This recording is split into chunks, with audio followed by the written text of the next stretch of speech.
Fun to follow you.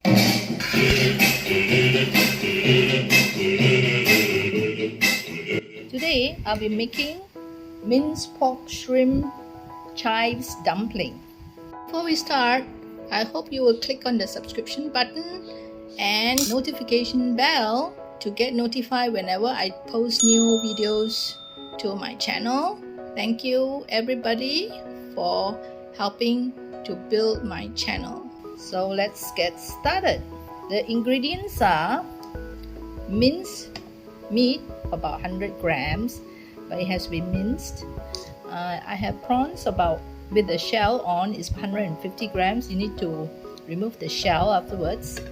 Dumpling wrapper, we'll count it when we finish. The other chopped ingredients are about 40 grams of Chinese chives. I don't have green onions of about 15 grams, so I'm gonna use a bombay onion and gonna dice it very finely. You need about 1 teaspoon of grated ginger. First, I will marinate the minced pork. We're putting about slightly less than a tablespoon of soy sauce, half a tablespoon of Chinese wine, about half a tablespoon of water, quarter teaspoon of salt, quarter teaspoon of sugar. So I'll mix this and let it marinate first. So let it sit like that for about 10 minutes. The prawns, after removing the shell, is only about 80 grams.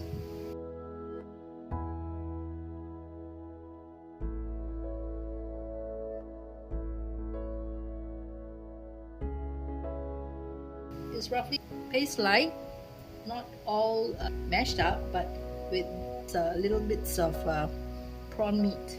So I'm going to mix it into the minced meat which I've marinated earlier. Just place it in, mix it first. Mix it in one direction like that. So about like this will do. Slice the onions finely and try to use the white onion because this one is sweeter. I'm cutting a quarter first. You don't want too much to overpower the taste of the meat and the shrimp. So just rough dice like that, and then you dice the chives. I wash it first. See the top stem, we're not going to use this one. It's a bit fibrous. So we dice this one into about 1 mm, around this size.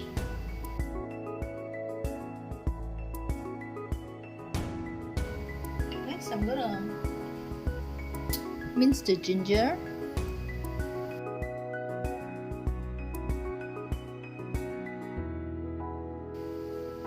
I'll be putting 1 teaspoon of sesame oil. We don't put in pepper because we already have ginger. And I'm going to put in about a teaspoon of cornstarch to help to bind the ingredient. So I'm going to use my hand. I already washed my hand. Give it a good mix.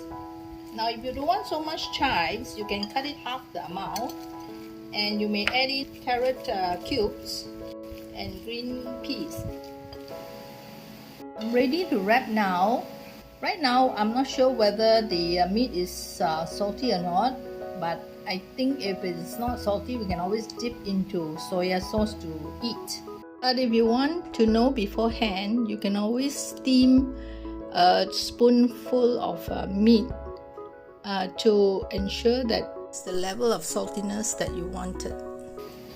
Before we start wrapping, I'm going to use a kitchen towel like that and going to place 2 pieces onto the plate that you want to lay it on. Place your dumpling onto the layer. Then once it finishes, you can cover this with the top layer. This way your dumpling will not be hardened. The other purpose of putting the kitchen towel is also to absorb liquid that pools out from the wrapper. So let's start wrapping. Get a bowl of water like this to help to seal the dumpling. So each dumpling is around 1.5 to 2 teaspoons of meat. So use the water like that and then go around the dumpling wrapper. The water will help to seal the dumpling. Still like that. Press it down a bit. Now if you fry, usually we will leave it like this. But if you want to make into a soup dumpling, usually people will just make a bit of crisp. Just crisp it up like that. In all, there's only 11 pieces of dumpling. So let's start to cook the soup. For the soup, I have some noodles soup stock. So I'm using the soup stock to cook the dumpling. You can also fry it. So the choice is yours. Now I'll wait for the soup to boil before I start cooking it. As the dumpling is too little, so I just put in about 1/4 of a small Beijing cabbage to complement the dumplings. Dump in the cabbage first. The soup is with seasoning. Just do a taste. If it's salty enough, that should be good to go. Let it simmer a while before I throw in the dumplings. Once the vegetable has softened slightly, put in the dumplings. Try to spread it. Try not to let them stick together. Use a ladle to help you to space them out. To make sure that the dumpling is cooked through, just use a lid to cover it. So the timer has stopped and you can tell that it's cooked if you see the dumplings floated upwards. So let's give it a taste. If it's salty enough, then you don't have to do anything. Otherwise, you add some salt to it and turn on the heat again to give it a boil. Just give it a taste on the soup first. If it goes with rice, it is just the right saltiness. If you want to eat it's a bit too salty, add a little bit of water. So let's try out the dumpling. Let's cut out the dumpling. See, the dumpling has a lot of chives in it. It's still very hot. See some meat and the chive is just cooked through.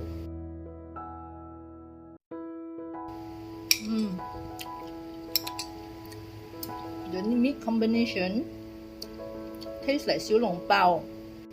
It's very good. So I hope you will give this a try. So if you enjoyed the video, please like, share, comment. Most importantly, subscribe to my channel to help me grow my channel. Thank you for watching. Bye.